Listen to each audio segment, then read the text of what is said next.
Vamos ver se agora vai, né? Olha aí. Estamos ao vivo. Estamos ao vivo para mais um episódio do podcast Produtivamente. Gente, diz pra gente como é que tá chegando a qualidade para vocês aí. Se tá tudo bem, porque a gente teve que começar a live novamente aqui, porque estava travando, né? Mas agora acredito que deu certo. Só vamos ver se tá tudo certo aqui, tudo ok. Porque estava travando. Acho que deu certo agora, né?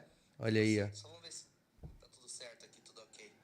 Ó, tudo certo aqui. No princípio, tudo funcionando. Tudo funcionando. Vamos lá, vamos acompanhando. E você vai nos informando aí no chat como tá chegando para você aí a qualidade, se tá travando, se não tá travando, se a qualidade tá boa ou não, tá? Mas a princípio é para tá top. Qualquer coisa, Nath, aciona o botão G lá do computador para ver se ele melhora, né? Vamos lá. Então, agora sim para valer, né, Igor? Para valer agora. Para valer. Sejam muito bem-vindos a mais um episódio do podcast Produtivamente. Esse episódio que é especial hoje porque faz parte do Setembro Amarelo, um mês dedicado à prevenção do suicídio e à valorização da vida. E hoje nós vamos falar sobre suicídio, traumas e a forma como muitas vezes as emoções naturais da vida acabam sendo tratada como doença. E para refletir sobre esse cenário de forma aberta e profunda, nós vamos receber novamente aqui, porque ele já participou com a gente, o psicólogo Júnior Ávila, ele que é especialista em psicanálise. Boa noite, Júnior. Boa noite. Buenas. Tudo certo? Então, primeiramente, né, uma honra, né, ser convidado novamente, né? Privilégio. Com essa dupla aí, né, dinâmica. Humilde, Igor, que privilégio. Calma. Tô brincando. Privilégio nosso. Nossa, claro. De quem tá assistindo também, né? Sei. Mas é uma honra, né? Aliás, alguém que participa de tantos podcasts aí, né? É uma honra ter ele aqui. Exatamente, muito bom. Antes de nós entrar no nosso tema aqui, antes da gente entrar no tema, eu quero pedir para nossa produção trazer aqui uma lembrança muito especial, né, da Quadros Divinos, nossa parceira aqui do podcast Produtivamente, onde todo episódio, né, a gente presenteia os nossos convidados com algo que, de fato, eles sempre acham muito bonitos, né? Se eles acharem feios, né? É porque a foto é deles, né? Então não tem como, né? Olha só que lindo esse quadro. Maravilhoso, né, Júnior? Verdade. Maravilhoso. Calma. Não. Concordo. Agora a gente deixou o ego dele como ele gosta, né? Brincadeiras à parte, piada interna, né? Mas, gente, é um mimo que a gente gosta de entregar aos nossos convidados aí, como uma forma, né, de você lembrar da gente e de agradecer você por compartilhar teu conhecimento, teu tempo, né, e deixar mais rico ainda esse episódio. Muito obrigado, tá? E agradecer também a Quadros Divinos e dizer para você que se você quiser conhecer o trabalho da Quadros Divinos, é só entrar no Instagram ali, é Quadros Divinos Oficial, né? Isso. Bem facilzinho assim, eles estão com muitas novidades, então vale a pena você correr para lá e aproveitar as super ofertas. Se não me engano, teve agora super promoção, liquidação lá, e vale super a pena. Um showroom maravilhoso para quem gosta de arte. Toda a arte lá revela uma história com muito significado. Começando o nosso episódio, sem mais delongas, Júnior, antes de tudo, tá? Antes, tudo era frescura. A gente começou desse jeito antes, né? E hoje parece que tudo é trauma. Onde é que tu acha que a gente se perdeu nesse caminho? Boa.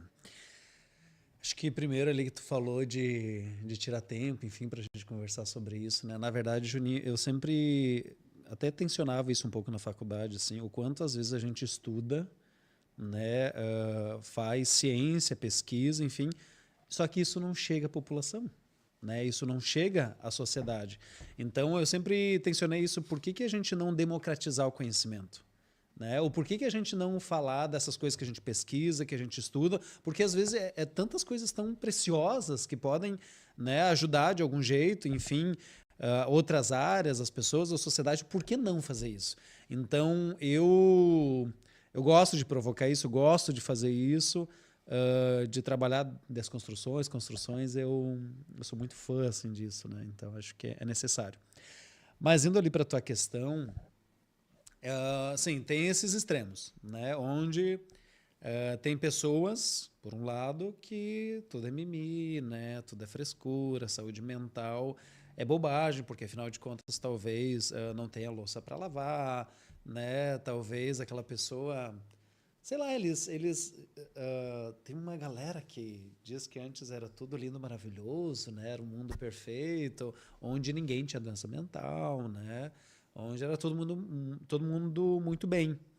Mas lá pelas tantas, a gente vai tensionando, vai falando também aqui, ali, tu vai vendo que sim, tinha suicídio, sim, tinha psicopatologias, mas às vezes não era conhecido isso, né? Ou era muito ocultado, porque, enfim, é um tabu ainda falar sobre esse assunto. Até hoje, quem dirá naqueles dias, Sim. né? E claro, a taxa de suicídio é super alta, mas a gente acredita que seja mais alta ainda, porque tem coisas que ficam veladas, né? Então, seja questão de acidentes, afogamento, entre outras coisas, né? Então, tem uma galera, sim, que menospreza e diz que isso está vivo, né? Apesar de que o pai e mãe abandonaram, às vezes não tiveram amor, às vezes apanhar de fio de luz, mas estão vivos, né? E a minha questão, será que estão vivos, né? Realmente, né? Será que... Porque tem muitas pessoas de tantas dores que passaram, vão para um campo mais apático, né? Onde eles não sentem mais. Né? Então, assim, por isso que eu brinco, assim, que não é tanta brincadeira, né? Mas assim que espero que a morte, né, realmente te encontre vivendo, porque muitas vezes eu já morri há muito tempo, porque eu não sinto mais, não me permito sentir, porque eu já senti muito e me machuquei demais. Né? Só que até então a gente banca na sociedade que é a pessoa forte. O que é uma pessoa forte? O que é exatamente isso? Não sei, tem que ser tensionado isso, né? Mas por outro lado, tem sim uma geração que vai dizer que tudo é trauma, né? Que dar limites para o filho é trauma, que dizer não é trauma, né? Que, enfim, tudo é trauma daí, né? Tem essa polarização, né? E lá pelas tantas existem, né, traumas. Que o Ferenc vai dizer que existem traumas estruturantes e desestruturantes, né?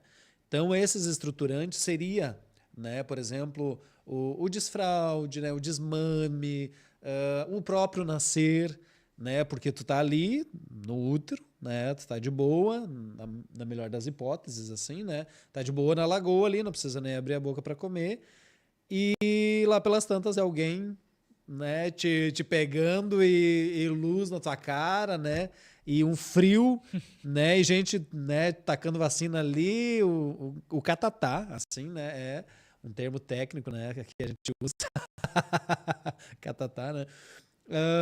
Mistério é esse. E só que na verdade isso é necessário, porque eu até brinco às vezes, né, com os pacientes, o conforto ele é bom. Ele é bom. A gente seria. Exato, a gente seria hipócrita dizer que não é. Mas as coisas têm que ficarem desconfortáveis de algum jeito.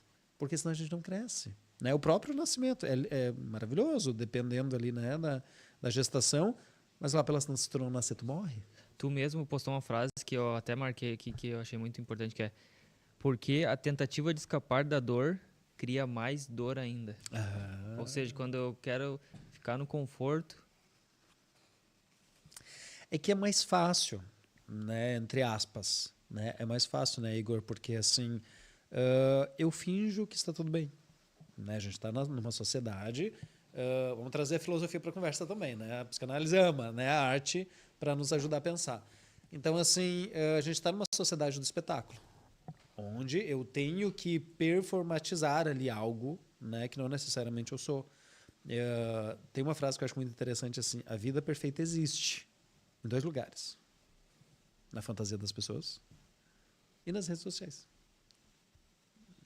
E como eu saio e como eu não entro nisso? Quem já entrou, como sai, e quem ainda não entrou, como evita? Tu sabe que assim é interessante isso, porque Eu acho que as redes sociais também, ela tem um lugar, né? Não é porque vou postar ali então minhas desgraças, minhas dores. Acho que também não, né? Acho que isso tem lugares, tem pessoas, enfim, né? Mas claro que geralmente é muito um espetáculo, né? Muito essa forma, daí eu acho que cada um vai vendo uma forma que para ti se sinta à vontade, né? Segundo o que tu acha. Mas não que alguns também vão dizer, então a comparação nasceu da tecnologia, por isso por todo mundo se compara. Cara, a comparação existe desde que o mundo é mundo. Desde que o ser humano é ser humano, né? Isso é o mal do ser humano, né? A tecnologia vem, eu acredito que sim, potencializa valendo isso, mas essa questão já tinha há muito tempo, né? E como sai, acho que daí tu vai vendo as estratégias, né? Com o que para ti faz sentido, o que para ti é suficientemente bom até que ponto não, né? E um pouco disso que a gente fala também tem levado muitas pessoas a um caminho sem volta. E a gente vai começar a falar disso agora, porque falar sobre suicídio nunca é fácil, tá? Mas justamente por isso que é tão necessário que se fale, né? E por isso que a gente parou hoje aqui um episódio especialmente para a gente contextualizar isso. Porque olha só, eu trouxe alguns dados aqui. No Brasil, estudos mostram que as taxas de suicídio entre jovens cresceram cerca de 6% ao ano na última década. Só em 2023 foram registrados mais de 30 internações por tentativa de suicídio por dia. Cara, isso é muito alto. Sim. E aqui no Rio Grande do Sul, a situação chama ainda mais atenção, que em 2023 foram 1.548 mortes por suicídio e mais de 80% desses casos envolvem homens, chegando a índices alarmantes entre idosos, com quase 58 mortes a cada 100 mil habitantes. Tá? Por que os homens são a maioria nesses índices, Júnior? Eu acho incrível a gente poder falar sobre isso, mesmo sendo um assunto delicado, né? Mas eu acho que a gente tem que falar, porque não falar a gente já viu que não adianta nada, né? A gente não pode falar sobre o assunto porque tu vai instigar. Cara, não era falado até então, não resolveu nada, só cresceu mais, né? Então, claro, acho que tem que ter um cuidado de como se fala, né? É um outro ponto, mas a gente tem que falar sobre. E a questão ali dos homens, eu acho que tem também toda uma dimensão social, sabe, Juninho? Porque o que a gente aprendeu? Né? A gente aqui está em 3 homens, né? O que a gente aprendeu o que é ser homem? Cara, homem não chora. E isso é estruturante. Isso a gente cultural, encarna, né? aquele negócio ali. Isso é muito forte. Isso é muito forte, né? Homem não demonstra vulnerabilidades, porque tu é o Superman, né? Tu tem que salvar o mundo, né? Tu que se exploda, mas tu tem que salvar o mundo, né? Então, lá pelas tantas tu vai aguentando, mas cedo ou mais tarde se explode. Seja através de doenças, né? A psicossomática, acho que vem com tudo, né? Seja a questão de ter atos e comportamentos autodestrutivos, isso também já são sinais, né? Então, assim, tanto é que o homem, ele é um pouco diferente da mulher. A mulher, geralmente, bem genérico, agora eu estou sendo bem generalista, assim, no sentido que a mulher, ela geralmente é mais melancólica, ela vai mais para esse lado. O homem, como ele já não pode ser isso, né? Não pode meio para esse lugar, ele vai para bebida, para álcool, entre outras drogas, para o vício em jogos, né? Jogos, pornografia, etc, etc. Né? Então, assim, eu acho que diz muito dessa sociedade, querendo ou não, machista que a gente vive, que também, cara, tu pode jogar toda semana com a mesma galera, né? Ali jogar futebol, só que não consegue aprofundar relações. A maioria dos homens não tem amigos de verdade. É aquela coisa superficial, né? Do jogo, seja lá o que mais, mas é não raso, né? Eu não falo das minhas questões para os outros, assim como eles também não falam. Né? A maioria não tem amigos. Esses dias eu vi uma pesquisa também sobre isso. Né? A maioria dos homens não tem amigos. De verdade. É diferente do que aqueles que eu vou dar risada, vou fazer piada, brincar. É outra coisa. De verdade, aquele que eu vou chorar, aquele que eu vou ser vulnerável. É uma coisa que praticamente o homem a gente não sabe ser. Né? A gente não foi criado para demonstrar. A cultura gaúcha, ela puxa o homem muito para esse lugar de... Muito. O macho. Tem até o ditado que eles dizem, macho e meio, tchê. Exato. Né? Aquele negócio viril, Exato. casca grossa. Sempre traz termos assim que coloca um homem como uma rocha e, na verdade, o homem é um ser humano, né? Exato, exato. Só que lá pelas tantas ele acredita nessa rocha. Não é à toa que daí ele vai para um feminicídio, né? Agressão às mulheres, né? As diferenças, né? Então, assim, o machismo, na verdade, ele não só mata, né, pessoas diferentes, mulheres, mas o próprio homem, né? Isso é uma questão que a gente tem que debater e falar sobre, né? Ô, Júnior, e isso tudo que vocês estão falando, né? Tu acabou de falar agora a palavra acredita, né? Isso tudo, essa forma que a gente vive, são as nossas crenças? O que representa a crença para ti e como ela é formada? Sabe que crenças, até se a gente usa mais esse termo, mas eu entendi, tipo assim, é um termo que é usado mais de coisas que a gente vai replicando, que a gente entendeu que isso é verdade Isso, da vida e a isso gente aí. segue replicando, né? Eu acho que tem de vários lugares, tá?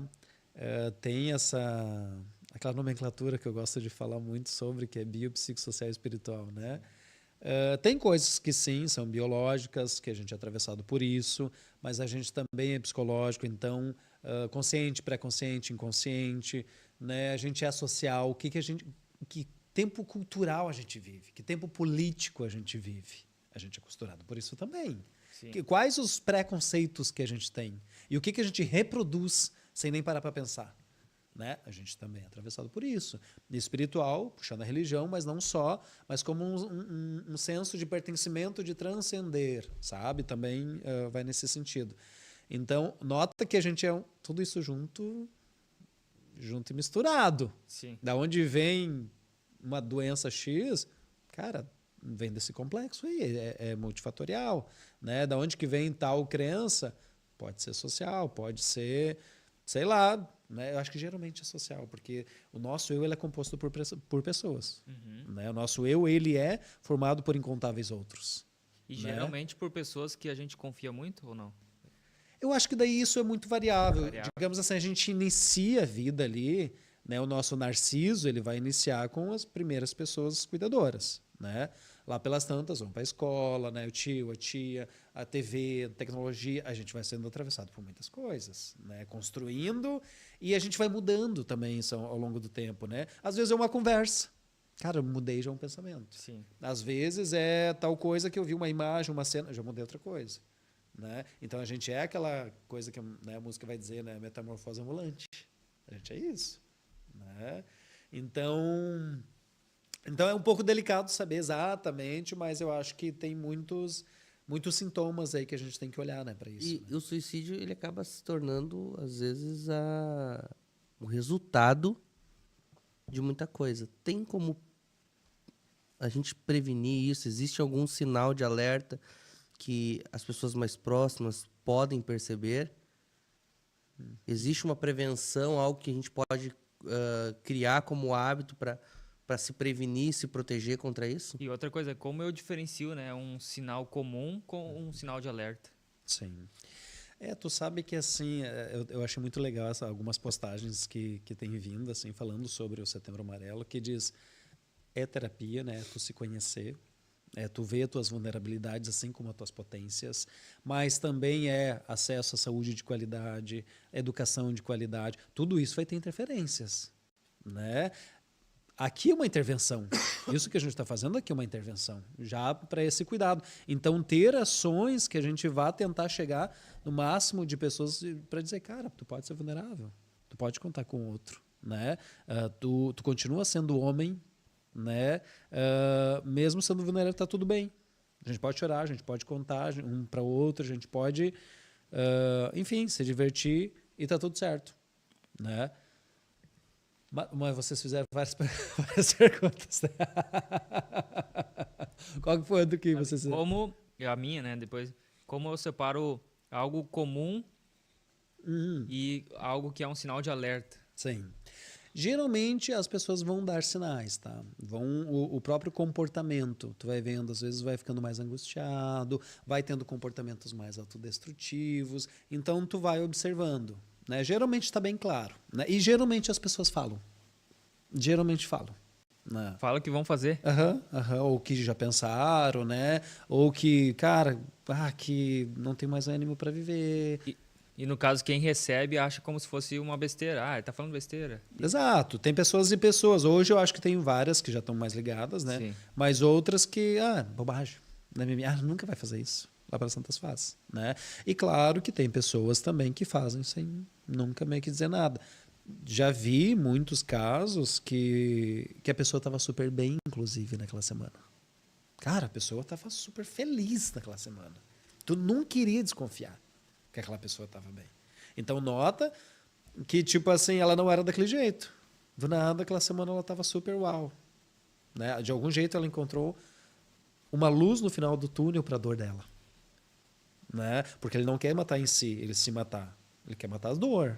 Ele quer matar essas feridas, ele quer dar uma solução para isso. Né? E lá pelas tantas, e porque talvez até já está morto há tempo. Né? E perdeu as esperanças. Essa palavra aí que tu falou, eu queria trazer um assunto que uma vez há muitos anos atrás, foi feito um experimento, tu já deve ter ouvido falar, com ratos, que eles eram submergidos na água, e o pesquisador, ele identificou que ratos que eram submergidos e depois logo tirados, antes de eles se afogarem, e depois submersos de novo, esses ratos, eles viviam mais tempo na água. E os que eram colocados na água e deixados para morrer, eles morriam rapidamente. E ele identificou que os ratos que tinham esperança eram os que viviam mais tempo. Ou seja, a questão do suicídio seria a falta de esperança ou algo do tipo? Acho que sim. A esperança, de algum jeito, anoréxica, né? Eu acho que, tipo assim, ela está muito minguada. Né? Entendi. E isso eu diria, tem algumas séries também que vão tensionar isso, quantas vezes a pessoa está ruim ali, só que ela não tem a pulsão de vida, ela está muito fraca. Né? Na psicanálise a gente vai trazer também isso, a Klein, né, vai trazer isso, 2 conceitos que eu acho incrível, eu gosto de usar isso muito na clínica para pensar nos casos, que tem a pulsão de morte e a pulsão de vida, todo mundo tem. Né? Tipo assim, não tem um alecrim dourado que não tem. Né? Aquele que nasceu no mato e não foi semeado. Todos nós temos, né? E claro que tem, né, dinamismo, e às vezes está mais alta uma, às vezes mais alta outra e tal. Mas, de algum jeito, eu acho que quando a gente tem uma rede de suporte, pessoas que vão me acolher, que vão me amparar, e eu seja também uma rede também para algumas pessoas, tenha propósito de vida, né? Tenha sonhos. Cara, isso é outra coisa. Né? Por isso que eu acho que amigos, uma rede é tão importante. Né? De algum jeito, tu criar uma família para ti. Porque de onde a gente vem, a gente não tem escolha. Né? Da família que a gente nasceu. Mas eu acho que a partir de um certo momento, tu escolhe que família tu monta. Né? Tanto a tua ali, de casamento, coisa errada, mas eu acho que também de amigos. Né, e de quais, porque eu acho que a família ela transborda essa coisa de biológico, né? É pessoas na qual eu me sinto amado, amparado, respeitado, né? E não aquele lugar só porque o sangue está me dizendo que eu tenho que estar. E para quem não tem essa rede de apoio, como é que funciona? Para quem não tem condições de talvez fazer uma consulta com um psicólogo, algo do tipo. Hoje, né, hoje temos na rede pública, né? Então tem o CAPS, né, que é um serviço incrível, né? Tanto é que eu fiz estágio lá por 2 anos, né? Nossa, aprendi demais, assim, demais aqui em Sapiranga. Foi incrível a Iraci, né, enquanto coordenadora, a Karina enquanto minha supervisora, né? Assim, foi uma experiência sensacional. Fora isso, tem também os postos de saúde, né? Então, o Sapiranga tem vários profissionais. Então, bom, não tenho condições, tem também o SUS, né? Hoje tem, né? Ainda bem que tem tido várias transformações nesse sentido, né? Para se haver, enfim, para se analisar, porque às vezes é isso. Júnior, é até amigos, até relações profundas. Mas aí que está um dos problemas. A gente está numa sociedade, vamos trazer a filosofia de novo, né? O Bauman, né? A gente está numa sociedade líquida, de relações líquidas, superficiais, momentâneas. Né? A gente está onde eu vou amar loucamente, intensamente o meu iPhone, mas o outro eu só uso a pessoa. Né? A gente está nessa era. Então, logo, relações profundas é difícil. Porque a maioria das pessoas não sabe nem Eu ter. compro um apartamento, na hora de reformar, eu compro um apartamento de 2 milhões e na hora de reformar eu acho caro 5 mil a reforma, que é para pagar um pintor. Que é o tempo de vida dele para reformar o lugar onde eu vou morar. Sim. Seria isso? Interessante. O jeito que ele traz é interessante. Exato. Assim como as relações, né? Tipo assim, amorosas, de amizades. O Bauman vai dizer muito assim, cara, assim como nas redes sociais é fácil eu adicionar e deletar, essa mesma rapidez a gente leva, eu diria não só para as relações, até os móveis. Uma vez não era de geração em geração. Uhum. Hoje eles não são feitos para durar. Uhum. É pouquinhos anos e tu compra. Sim, móveis sob medida. Eu lembro que um tempo atrás o móvel dos sonhos era um móvel de gramado, que era aquela madeira que nunca terminava. Tu lembra? O sonho da minha mãe era ter um móvel de gramado, que aqueles móveis... Cara, era aquela madeira pesada, rústica. Um negócio, mano, inacabável. Só que ele era, tipo, era escuro, ele deixava o ambiente pesado.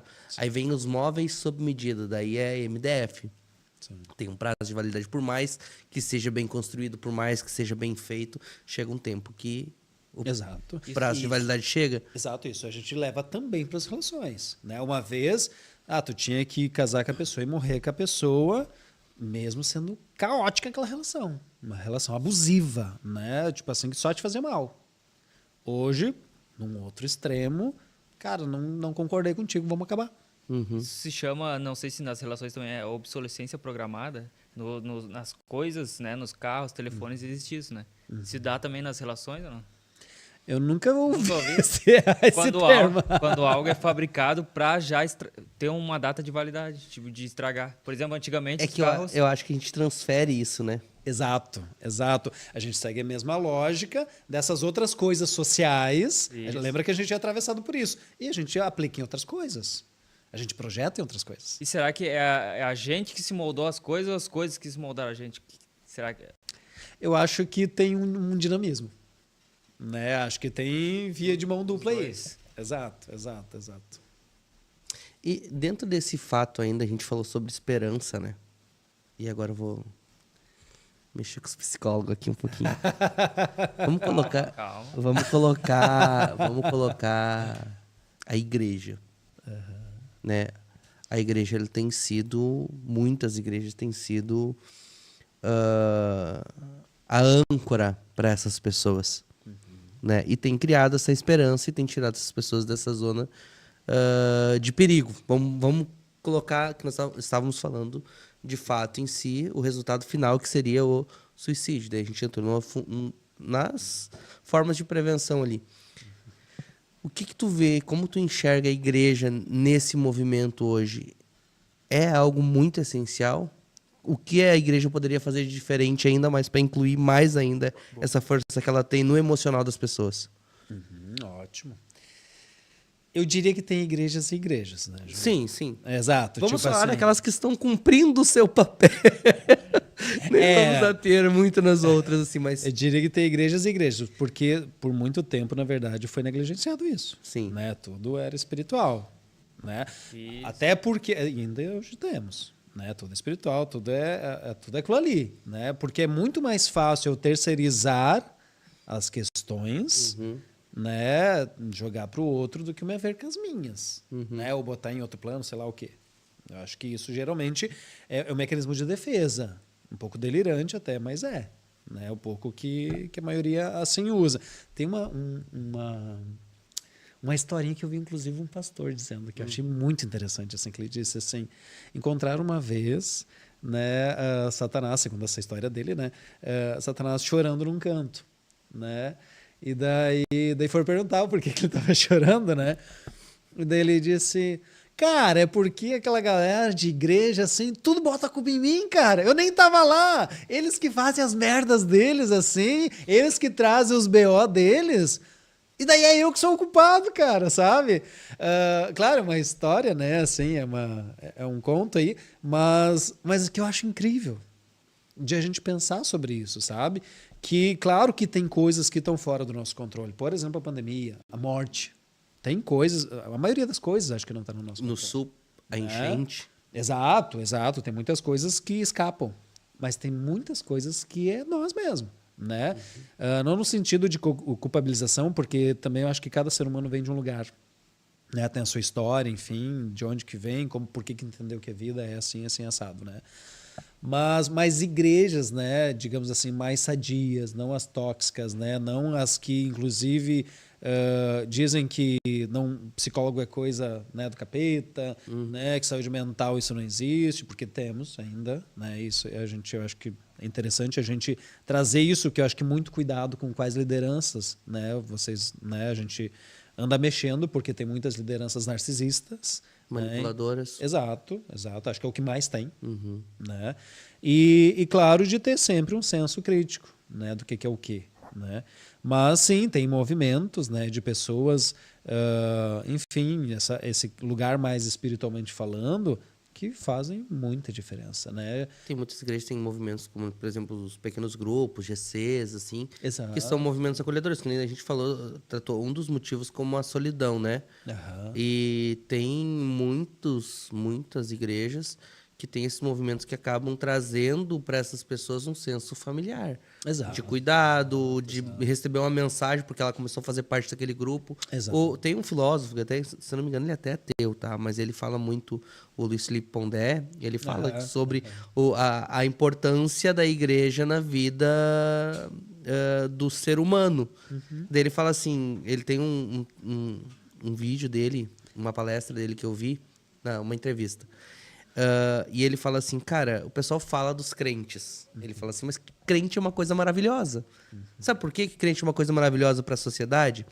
Porque quando a mãe tá apanhando e os filhos vendo a mãe apanhar, quando o pai chega em casa bêbado, desempregado, com uma família toda desestruturada, a mãe não sabe mais para quem pedir socorro. Sim. E aí um dia uma vizinha viu a mãe apanhando e ela chega e diz, olha, tu precisa ir na minha igreja conhecer o meu pastor.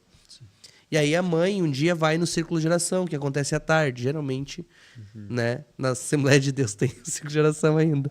E ela diz que ela vai lá, e ela pega e ela conhece Jesus. E Jesus começa a transformar a vida dela. E ela começa a ser uma mãe diferente em casa e automaticamente se torna uma mulher diferente para o seu esposo, mesmo ele chegando lá. Então ele vê a diferença nela. O que está acontecendo? Não, é que eu estou indo na igreja dos crentes. Sim. E aí ele diz, mas como assim a igreja dos crentes? Não, tu precisa conhecer, domingo vai ter um almoço lá com os irmãos da igreja. Não, mas eu bebo, eu fumo, não tem problema, o pastor disse que tu pode ir. E aí ele vai, ele chega lá e ele diz, pastor, eu tô com vontade de fumar. O pastor diz, não, pode fumar, vamos aqui, vou te acompanhar, vamos conversar um pouco. Ele sai para conversar, ele fuma o cigarro dele, o pastor não recrimina ele. E ele volta e diz, nossa, eu me senti amado, não tenho nem vontade de fumar hoje. E aí ele para de fumar, só que nesse almoço ele conheceu um irmão que era empresário. O irmão foi lá e arrumou um emprego para ele. Aí, esse cara que o irmão arrumou emprego, ele perdeu vontade de fumar.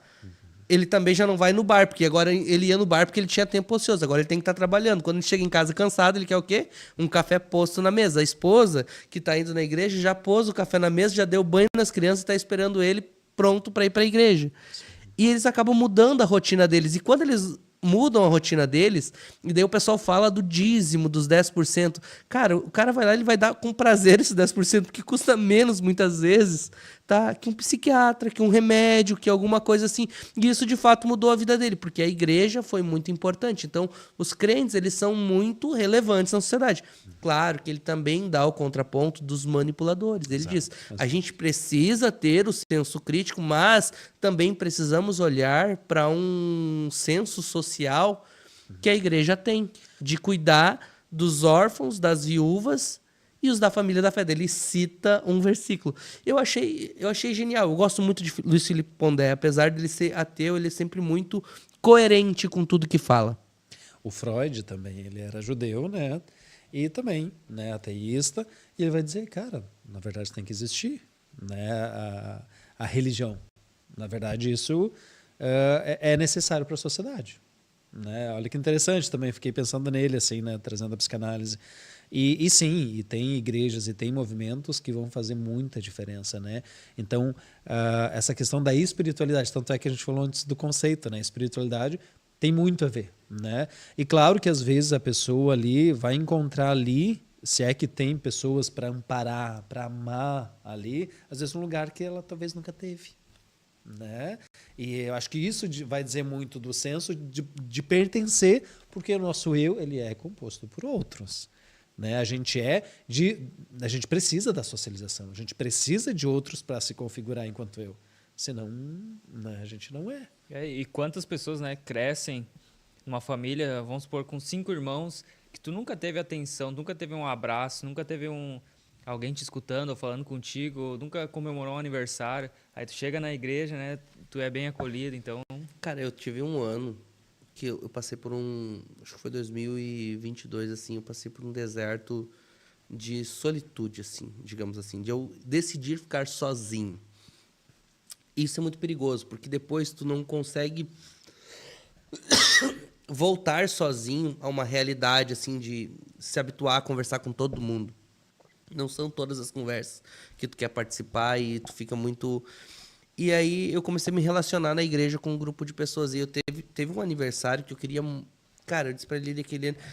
eu não vou comprar uma camisa do Grêmio, mas eu queria tanto ganhar... Eu nem sou mais tanto torcedor, mas eu queria tanto ganhar uma camisa do Grêmio. Cara, e criaram um movimento ali e fizeram uma janta pra mim e criaram todo um negócio pra me fazer uma surpresa. E eu não desconfiei de nada pela primeira vez, que eu sempre desculpo, né? E me deram a tal camisa do Grêmio, fizeram uma festa toda temática do Grêmio. E, cara, não é porque era do Grêmio, mas era porque muitas pessoas se mobilizaram para fazer algo que eu queria para me fazer bem. Então, isso eu acho genuíno. E isso, às vezes, a gente vai encontrar na igreja. Sim. No convívio, né? No relacionamento.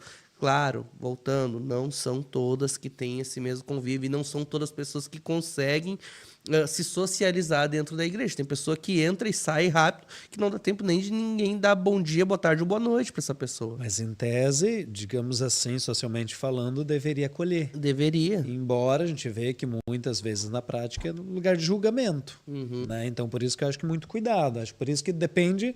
Equilíbrio, né? Exato. Depende tem várias variáveis aí, né? Mas sim, pode ter um papel fundamental, né? E falando de trauma, hoje parece que tudo é chamado de trauma, né? Criou-se... Nossa, acho que a tecnologia ela trouxe muitas evoluções de muita coisa, mas também eu acho que trouxe uma visão errada das coisas. Tô certo ou errado? Acho que sim. Fake news tá em todos, né? E claro que também uma diluição, às vezes, de coisas muito sérias, né? Por exemplo, né? O trauma, na verdade, o Freud... Eu ia te perguntar isso. O que, de fato, é um trauma na visão da psicologia? Para a psicanálise ali, por exemplo, o Freud vai dizer, na verdade, que em 1920, né, que, na verdade, o trauma ele é todo excesso, né? Tudo aquilo, digamos assim, que invadiu uma certa surpresa, né, que aquela pessoa tinha e não tinha uma certa economia psíquica para lidar com aquilo, uma coisa invasiva, né? Freud vai dizer isso. Lá pelas tantas depois vem o Ferenczi, que foi um grande psicanalista, médico também, que ele disse assim, ok, tem essa questão que Freud traz, mas para além disso, tem também algo que pode instalar com muito mais força, digamos assim, o trauma, que é quando a pessoa, por exemplo, sofreu um abuso, tá? Sexual. Ela vai lá e vai contar para a mãe, para o pai, né? Se é que ela pode contar com esses pais, porque tem questões, cara, se eu fosse, talvez eu ia apanhar, né? E a gente escuta muito isso, né? Fui lá e contei para a mãe disse que a culpa era minha. Nossa. Não, a mãe disse que isso não aconteceu, isso é bobagem da minha cabeça, porque foi o pai, foi o tio, foi o avô. Porque os abusos, a gente está falando disso, geralmente é pessoas ou da casa, ali da família, ou de amigos muito próximos. É um percentual muito pequeno, se eu não me engano, tipo assim, menos de 10% que é outros, que é terceiros, que às vezes nunca, né, tipo assim, sei lá, pessoas que tu nunca viu na vida. Né? A maioria é de dentro. Por isso que deixa mais complexo o negócio. E daí, essas pessoas que deveriam ser as pessoas principais no cuidado, elas vão te invalidar. Elas vão dizer, não, é bobagem da tua cabeça. Ou foi por causa de ti que isso aconteceu. Nossa. Vai te culpar ainda. Cara, ele instalou total o trauma. Né? Então ele vai dizer assim, na vida a gente vai ter muitas aflições, até morrer. A questão é se eu vou ter amparo ou não. né? Na vida tudo pode acontecer. A vida, de algum jeito, sempre é uma aposta, sempre é um arriscar-se. A gente nunca sabe o dia de hoje, quem dirá o dia do amanhã. E, Né? toda experiência difícil, ela vira um trauma? Não necessariamente. Né? Depende, eu tenho um amparo, né? Que experiências de vida eu já tive. Né? Me permitir sentir aquilo, não. Tem muitas variáveis. Para a psicologia, que 2 mais 2 é 4, não. Né? Logo não tive meu pai, logo eu vou ter isso. Não. Né? Não tive abandono materno, logo eu vou ter tais problemas. Bobagem. Tudo bobagem, na verdade. Né? Tipo assim, por quê? A gente vai falar muito de função paterna e materna. Né? Às vezes tu não teve a mãe, mas a avó, cara, foi uma função materna incrível. Às vezes eu não tive o pai, mas eu tive um avô, um tio que... Teve a figura. Exato. Teve aquele fazer, teve aquele apoio, né? Que fez aquela função. E a pessoa, muito bem, obrigado. Né? Então, assim... Mas e aquela questão, tipo assim, de se sentir abandonado? Também não pode existir mesmo tendo a figura paterna no vô? Ou num tio, ou em alguém? Tu sabe que, de um certo modo... O desamparo, ele é geral, assim, sabe? Tem um desamparo, eu acho que, do ser humano. O ser humano, ele tem vazios. Pode ter a melhor criação do mundo, pai e mãe, sei lá, quem mais, ou, né, o cachorro e tal. Mas eu acho que o desamparo é geral, né? E, para além disso, é que não existe essa coisa, né, assim, né, Juninho, de uma criação perfeita, assim, com pais perfeitos. Isso não existe, né? O que o Winnicott vai dizer é que existe uma criação suficientemente boa. Né? Eu vou me tratar porque não vou passar um trauma para os meus filhos. Cara, a gente tem que se tratar para a gente fazer o nosso melhor possível. É impossível tu não passar alguma coisa da tua família, porque a gente nasce, né, dessas tretas aí, e a gente carrega algumas coisas boas, ruins, mas tipo assim, o que ela vai fazer com isso que eu consigo passar? Porque às vezes, na melhor das intenções, eu passei o meu melhor que eu tinha. Lá pelas tantas teve alguma coisa ali que se atravessou e foi entendido de outro jeito. Por isso que a gente tenta fazer o nosso melhor, mas lá pelas tantas alguma coisa pode sair atravessada. Porque cada um significa de um jeito. Tem nos Patinhos Feios do Ciro Nick, que ele fala muito sobre a resiliência, ele vai dizer assim de uma história de uma família que teve que cantar, né, na praça lá em Paris, pela questão que senão eles iam morrer de fome. Né? Eram vários irmãos e tal. E foi engraçado, porque assim, lá pelas tantas, cada um significou de um jeito. Era o mesmo evento, era a mesma questão. Só que uns não queriam saber daquela praça, não queriam saber de cantar, outros viraram cantores, outros lembravam daquela época, cara, que era lindo, as pessoas nos admiravam, nos pagavam, outros, cara, era uma humilhação do cão aquilo. Cada um significou de um jeito, entende? Tá, mas é tipo assim, todos os mesmos DNA, né? Sei lá, filhos do mesmo pai, da mesma mãe. Cara, cada um significou de um jeito, né? Até porque o pai e a mãe nunca vai ser o mesmo para cada filho, para todos os filhos. Sempre vai ter nuances diferentes, porque a gente muda. Né? Agora trazendo metamorfose ambulante lá, né? A gente está mudando. Então a gente sempre vai ser pais diferente. Eu vejo também uma questão importante, né? Todos nós temos traumas e dificuldades, mas o diferencial é como os nossos pais, ou quem está perto, trata a gente depois de um trauma. Tipo assim, como eu acolho essa pessoa que recebeu um trauma. Esse eu acho que é o diferencial. Exato. Porque, querendo ou não, o trauma, ele nos treina para a vida.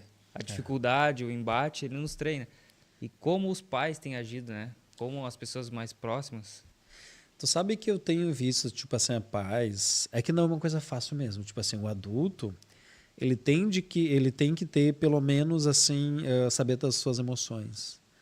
Né? Um certo controle emocional. Né? Porque, assim, tu dar o limite, tu dar o não e suportar aquele tendel. Aquele tendel, o que a criança vai fazer? Tipo assim, tu tá matando ela. Tu tem que sair lá fora, né? Tipo assim, eu não tô fazendo nada pra essa criança, né? Tu tem que fazer isso. Hoje, principalmente. Exato, exato. Cara, hoje... Você dá um conselho, daqui a pouco tá ali, alguém tá filmando e já vai, né? Sei lá o que acontece. Mas assim, tu tem que dar um limite, mas ao mesmo tempo tu pode abraçar. Porque a frustração é uma coisa, na verdade, horrível. A gente, enquanto ser humano, a gente não gosta de ser frustrado. Eu queria muito aquela coisa, alguém me dá um não. Já. E esse controle emocional dos Boa. pais. Como que eu trabalho? Como, por exemplo, eu sendo pai, como é que eu aprimoro isso, esse controle emocional? Se conhecendo. Se conhecendo. Né? Porque eu acho que assim, tu quer ser um bom pai, um pai suficientemente bom. Vamos pegar o Winnicott, né? Tu quer ser um pai suficientemente bom. Eu acho que, primeira coisa, ama viver. Uau. Né? Eu acho que porque isso a gente vai passar. Geralmente as psicopatologias, principalmente do vazio, vai vir de pessoas, de pais mais depressivos, mais uma pulsão de morte mais intensa. Ah, Júnior, mas eu nunca falei tal coisa. Tá, mas a gente sente. Tem coisas que a gente não precisa verbalmente. A gente percebe, a gente sente, a gente analisa. E a criança é extremamente inteligente. A gente geralmente tem uma sociedade que é bobice, ela está só brincando. Vai perguntar para ela se ela não sabe tudo o que aconteceu, né? Ou sentiu.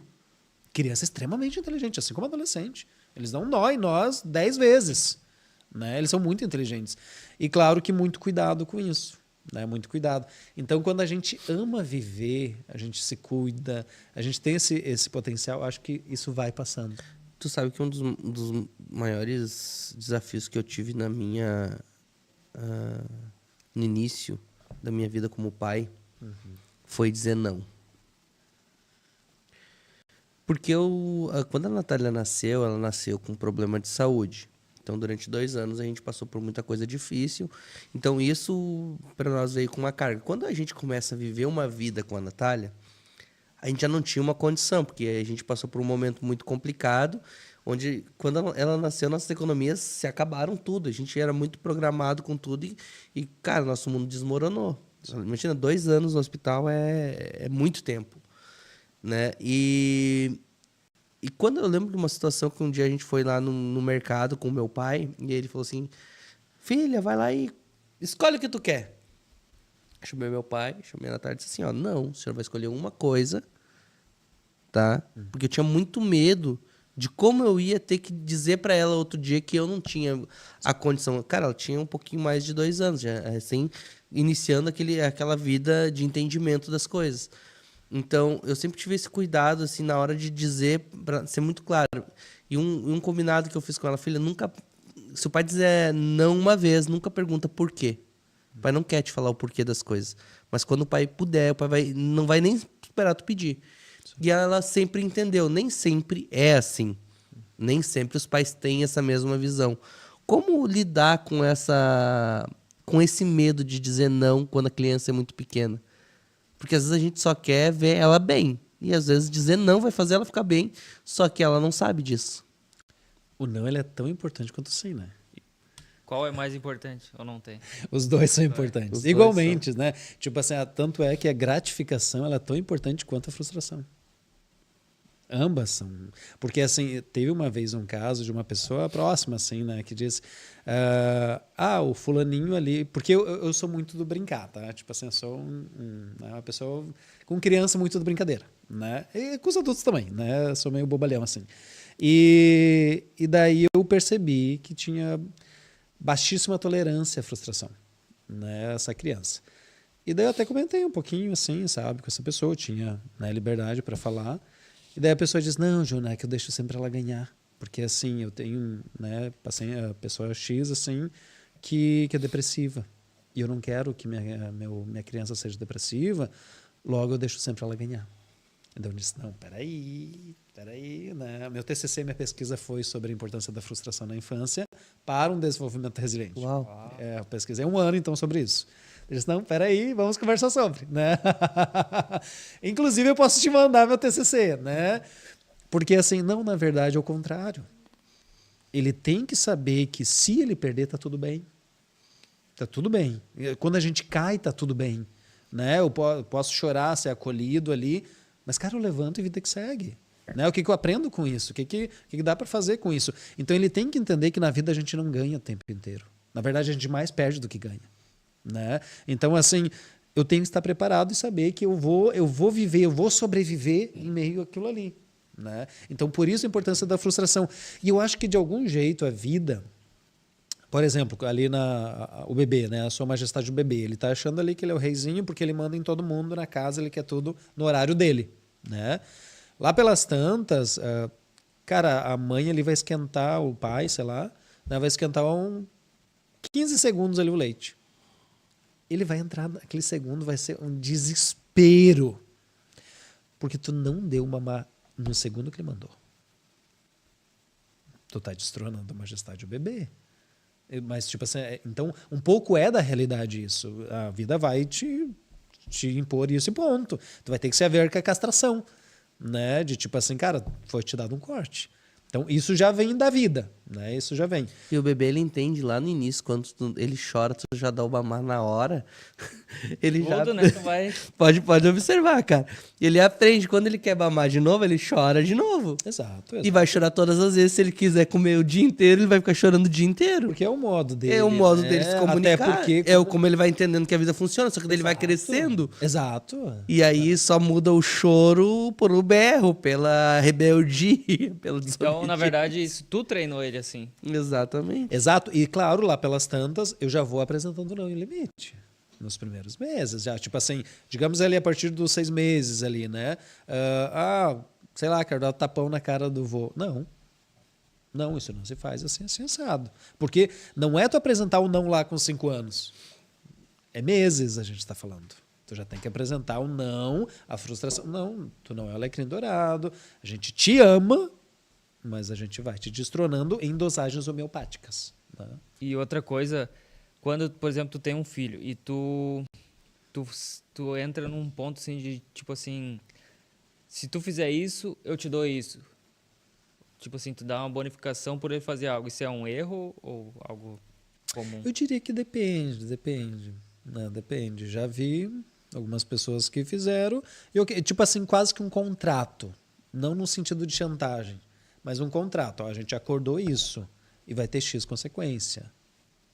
Porque eu acho que já é entender que existem consequências na vida. Sim.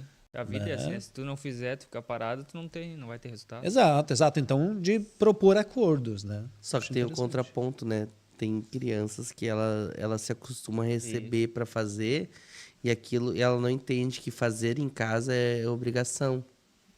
Isso. De convivência. É um ato de responsabilidade dela com ela mesmo. Exato. Né? Exato. E com todos com quem ela convive. Quando tu tá bonificando ela para fazer aquilo que ela é obrigada a fazer, quando ela vai crescer, ela vai querer ser bonificada para fazer o que precisa ser feito. E é o que a gente tá vivendo hoje nessa geração, minha opinião, tá? Sim. Pode fazer esse corte aí depois lá, tira o Vitor da conversa. Mas assim, se eles concordarem, podem ficar também. Mas assim, Mas eu é legal acredito, discordar também. mas eu assim, eu é acredito possível. que, cara, a geração que a gente tá vivendo hoje, que é a geração que só busca por direitos e não quer saber dos seus deveres, foi uma geração que ela foi bonificada por tudo quando era criança. É verdade. Tá? E o cara que briga hoje... vamos levantar o negócio aqui. O cara que levanta uma bandeira hoje... caramba, socialista. Ele tá de iPhone, cara, que o pai deu, que mora num apartamento que o pai paga. Cara, é muito fácil, cara. Tá entendendo? Querer uma vida. E essas pessoas, sabe o que eu vejo? A hipocrisia de que elas não querem dividir nada. Então o socialismo pra eles é só uma teoria. Se eles querem realmente viver o socialismo, pega o teu iPhone, vende, divide lá, compra 5 Samsung pra cada um. Tá entendendo? Cara, isso é socialismo. Vai lá e divide. Tu não quer, tu quer o iPhone só pra ti. Por quê? Porque tu é capitalista, tu não é socialista. Tu foi criado num ambiente capitalista. E aí, só que, cara, tu foi mimado. E aí tu acha que todo mundo tem que ganhar, só que tu não sabe de onde vem. Mas eu acho que isso que tu diz, né? Das atividades domésticas, por exemplo, né?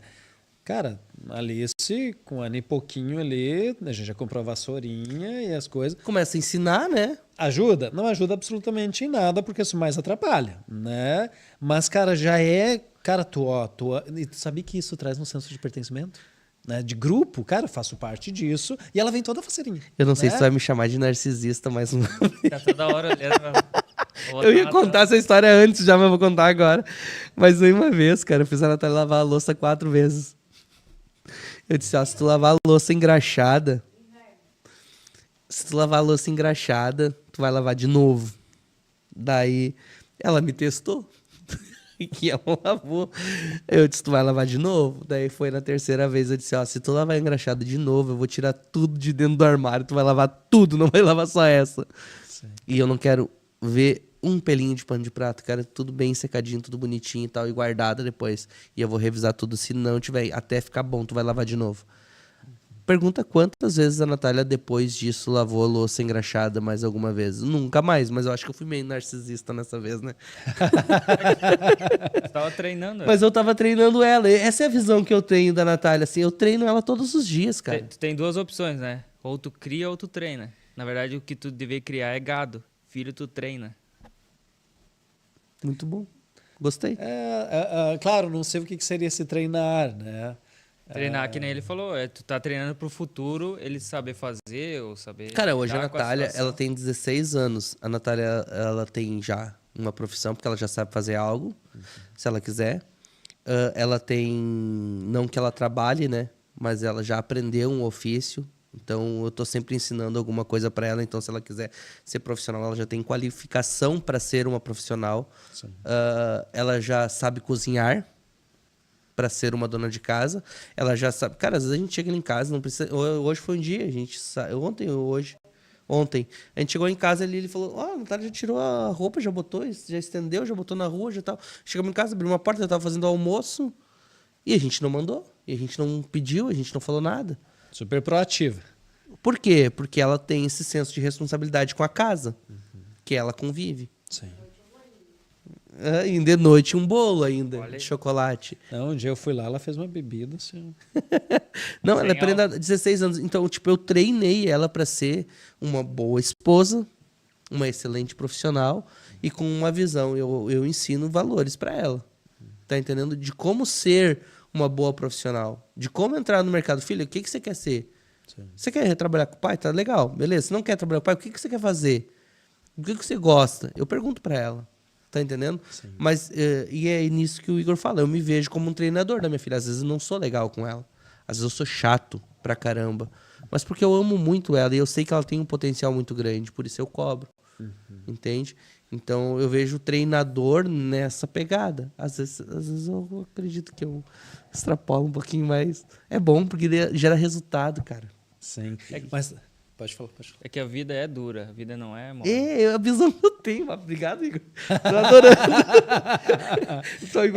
Tua opinião não me importa. Qual é a tua opinião, Pablo? Para de descascar. Não, eu fiquei pensando, tipo assim, várias coisas, na verdade, né? Primeiro, que tu falou assim, pode se discordar, depois corte, sei lá. Na verdade, o quanto isso, né? A gente vive uma sociedade narcisista, né? Onde eu só vou conversar ou seguir as páginas que vão ecoar minha voz. A gente tem dificuldade de, não necessariamente contrária, mas de outros ângulos. Né? A gente está numa sociedade assim que tudo tem que girar em torno do meu umbigo. Logo, se isso não me espelha, cara, para mim eu tenho que deletar. Eu não consigo aprender com o contrário, né? Exato, eu vou sempre estar na minha bolha. E o quanto a gente tem que dizer, cara, tá tudo bem a gente discordar, na verdade, é extremamente saudável. Muito. Né? Porque senão a gente está alienado. Conversa fica boa, né? Exato, tipo assim, não uma coisa arrogante, não uma coisa tipo assim, uma falta de respeito. Não, cara, uma coisa sadia de que, bom, tu olha de um ângulo, eu olho de um ângulo, cada um olha de um ângulo, cara, vamos falar sobre isso. E todos aprendem, né? Exato. E quando entra, né, o que tu diria quando entra nesse ponto agora desse fato que aconteceu ultimamente de alguém que discorda lá nos Estados Unidos, né? E tira a vida de outra pessoa. Isso diz de uma Um sociedade jovem de extremista. 22 anos. E que eu acho que diz muito disso dessa sociedade narcisista. Eu não posso, eu tenho que deletar o que pensa contrário de mim. Cancelar, que tá na Tu moda. lê. E isso, vamos dizer que está em todos os grupos. Né? Não é específico só de um ou de outro. Sim. Vamos dizer que é de todos, é geral. Né? Então, assim, e eu acho que isso é uma pobreza. Né? Uma pobreza muito de maturidade psíquica, né? Porque eu tenho, na verdade, um casamento que não tem divergência, alguém está se anulando. Não que vão brigar, não que vão quebrar, não é isso. Mas, cara, sei lá, eu não gosto dessa uva, ou sei lá, como que a gente pode organizar isso? Como que a gente pode entrar no consenso, cada um tem uma opinião, como a gente faz para fazer esse negócio? Entende? Então não é uma alienação, ninguém precisa pensar totalmente igual. Na verdade, isso não é saudável. né? Então, eu acho que... E criação de filho também, eu acho que é isso, né? Cada um, às vezes, vai encontrando um modo de o que é possível. É que só treinar, eu só fiquei pensando muito no sentido, tipo assim, quase que cachorro, assim, sabe? Tipo assim, treinar, adestrar, sabe? Eu acho diferente o treinar do adestrar, né? O treinador, eu acho que é mais pessoal, né? O adestramento é animal. Mas eu fiquei pensando também, tipo assim, uma vez uma tia fala. fez isso meio próximo com o que tu fez, assim. Gerou um trauma? Não, na verdade, assim, foi incrível. Inclusive a abordagem dela, né? Porque eu passei, tinha uma área assim, e bem grandinha, assim, e eu tinha que passar pano. Adolescente, né? Tipo assim, a gente não vai esperar que o adolescente vai também, sei lá, ser, né? O cara vai amar a limpeza, né? Não, o adolescente tem que ser adolescente, né? Então, não que a gente não vá puxar. Tem que puxar, a gente tem que ser os chatos às vezes, né? Faz parte. Só que eu achei muito lindo o jeito dela, porque eu passei, dava para ver bem certinho, assim, a metade da área limpa e a outra metade, assim, cara, todo os... Sabe, um pano sujo, que daí fica aqueles rastros, assim, uma... Cara, horrível, horrível. Só que daí eu acabei de passar, acabei, posso brincar, né, posso fazer outras coisas. E ela disse, minha tia falou bem assim, Júnior, vem aqui. Daí, lá de um ângulo dela, assim, sabe? Eu disse, tá, ok, fui lá, né? Essa minha tia é muito querida, eu amo ela, ela é incrível. E daí ela disse assim, olha daqui. Daí eu olhei a área assim, cara, vi aquela porcaria que eu tinha feito, sabe? Ela disse, o que a tua mãe e teu pai diriam sobre isso? O que tu vai fazer? Não, eu vou limpar de novo.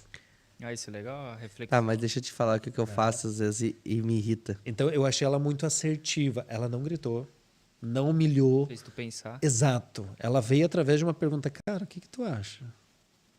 Né? Eu acho muito mais produtivo, muito mais assertivo quando tu promove a reflexão na pessoa. Né? E não, às vezes, humilhar ou gritar, ou modos que não são tão legais, assim, né? Um dia eu cheguei pra Natália e disse assim, Natália, olha esse piso. Aí ela, o que, pai? Da Nath. O que, pai? Eu peguei ela pra Marte agora. O que, pai? Daí, tá limpo esse piso? Mas eu limpei, pai. Não, filho, a pergunta que eu tô te fazendo, tá limpo esse piso? E, cara, eu fui perdendo a paciência, assim, porque não tava, literalmente. Tu via a sujeira, assim, por cima das coisas. E aí ela, mas pai, eu juro que eu limpei, mas filha, tá sujo, mas eu limpei, pai.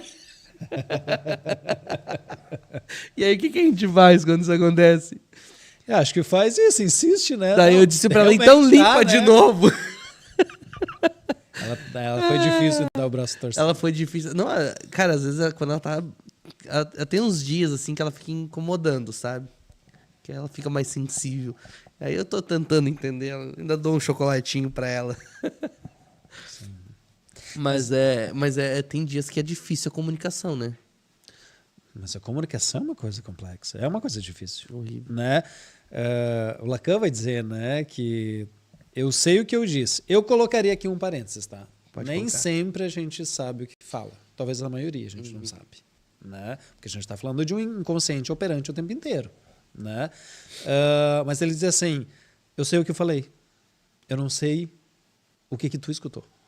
Porque entre eu e tu há um abismo. Né? Assim como a minha comunicação tem muitos filtros. De onde que eu venho, qual ambiente que eu venho, o que eu interpreto cada palavra, cada tom, há muitas variáveis nisso. Entende? Por isso, da clarificação de uma boa comunicação e de... Às vezes, na terapia tem muito disso, né? Ah, não sei o que, lá pelas tantas, essa bolachinha é boa. O que é boa para ti? Né? Daí a pessoa... Ah, é óbvio que boa é... O que é óbvio? Né? Porque lá, pelas tantas, o óbvio talvez é uma palavra que não O Igor sei fez essa pergunta pra mim hoje. Ah, é? Ele Eu nem sei se pode ser usada. Ele chegou aqui hoje, e disse... Cara, ele tá querendo expor todo mundo hoje aqui. Eu sou um gordinho bonito, né? Aí ele olhou pra mim assim, o que é bonito pra ti? Ótimo. Ele veio assim, me dá um termo pra beleza. Daí eu disse, eu. Porque às vezes, exato, um panorama Um pra sinônimo de beleza pra mim. significa de um jeito, para outro é outro, né? Depende muito aí. Aí a Mayara disse assim, mas o simpático é bonito, né? É a chamou de definição dela. É a definição dela. Muito bom. Não, hoje eu expulso todo mundo aqui, né?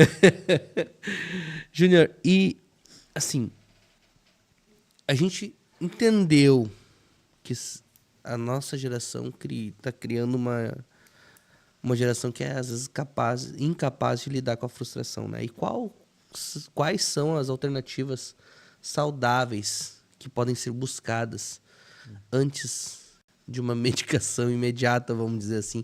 O que pode ser remédio para essa geração que tá, parece que perdendo o fio da meada? Ótimo. Eu gosto de trabalhar muito, Juninho, assim, com escolas, né? Eu vou bastante palestras, né, para trabalhar com os pais, né? Porque eu entendo que eu trabalhando com os pais e os professores, eu estou trabalhando com as crianças. Entendi. Né? Sobre isso, que, cara, tá tudo bem frustrar. Tá tudo bem dar limite, porque na verdade a criança pede, né? Teve uma vez no meu sobrinho também, assim, que ele, final de ano, e ele fez uma coisa ali que não foi legal, e eu baixei nos olhos dele, né? Olha, não foi legal por isso, ponto, e tu não vai fazer mais, né? Entendi, tentei ali ver o porquê que ele fez, mas, cara, isso não se faz e ponto, né? E daí todo mundo meio que até me olhou assim, Jonas, tipo assim, é final de ano, né? Tipo assim, não, cara, isso daí não pode ser feito, ponto, No né? momento nenhum. Lá pelas tantas, ele ficou com sono, adivinha qual o colo que ele quis ir? Foi meu, né? Porque ele sentiu segurança. Nessa pessoa eu posso confiar. Né? Nessa pessoa ele me deu um limite, ele me cuidou. Porque todas as relações saudáveis têm que ter limites. Né? E a criança de algum jeito pede, e ela sabe que ela precisa, né? E os pais dizem, o medo de traumatizar, não sei o que, eu fazer de errado. E ok, acho que tem que se preocupar de tentar fazer o mais assertivo possível isso, acolher, não é frustrar e manter aquilo, né? E que é uma coisa difícil. E né? frustrar não é agredir, né? Não. É o não, é o limite ali e tu abraçar. Entendo essa tua dor. Porque, cara, é difícil, como eu estava falando antes. Nós adultos, a gente é ruim nisso. Né? É difícil a gente escutar um não. Quem dirá uma criança que está aprendendo ainda o mundo, sabe? Então acolher e entender, cara, entendo que é horrível isso. Mas, cara, não tem o que fazer. Tu não vai botar o dedo na tomada. Isso que tu falou dos pais, né? Conversa com os pais. Eu vejo que é a resposta, sabe? Porque uma vez uma pessoa de mais idade, não vem em caso quem, falou assim, mas essa geração não quer trabalhar, não quer, é isso, é aquilo. Aí eu perguntei assim, tá, mas a tua geração, por que ela é do jeito que é? Porque os pais ensinaram assim, treinaram assim. Então, não, tem a autorresponsabilidade, mas Sim, a responsabilidade é dos pais de fazer essa criança aprender ou algo do tipo, entendeu? Algo parecido também veio para mim uma vez, né? Não, porque essa geração é assim, assado, não sei o que, porque a minha, né, não sei o que. Tá, mas quem criou essa geração que veio aí, né, dessas formas, enfim, né, foram eles. Mas assim, eu acho que tem uma demonização da frustração, assim como outras emoções. A gente está também numa sociedade onde eu tenho que estar feliz o tempo inteiro. Eu tenho que, a psicanálise vai dizer, né, gozar o tempo inteiro a qualquer custo, a qualquer momento. Não, cara, a gente tem que se frustrar. A alegria, no Divertidamente, vai trazer muito isso. A alegria ela é muito narcísica, né? Eu tenho que estar alegre o tempo inteiro. Eu que tenho que estar no painel do controle o tempo inteiro, né? Quando, na verdade, a tristeza ela é tão importante quanto. Na verdade, a alegria ela só existe por causa da tristeza. Né? Então, eu só vou saber o que é felicidade quando eu saber o que é infelicidade. Tem aquela história, né? O mal não existe, que existe a ausência do bem.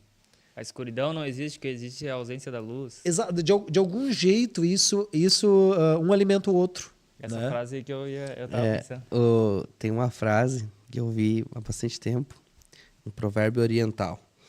Tempos difíceis criam homens fortes criam tempos fáceis. Tempos fáceis criam homens fracos, e homens fracos criam tempos difíceis. É o ciclo da vida, né?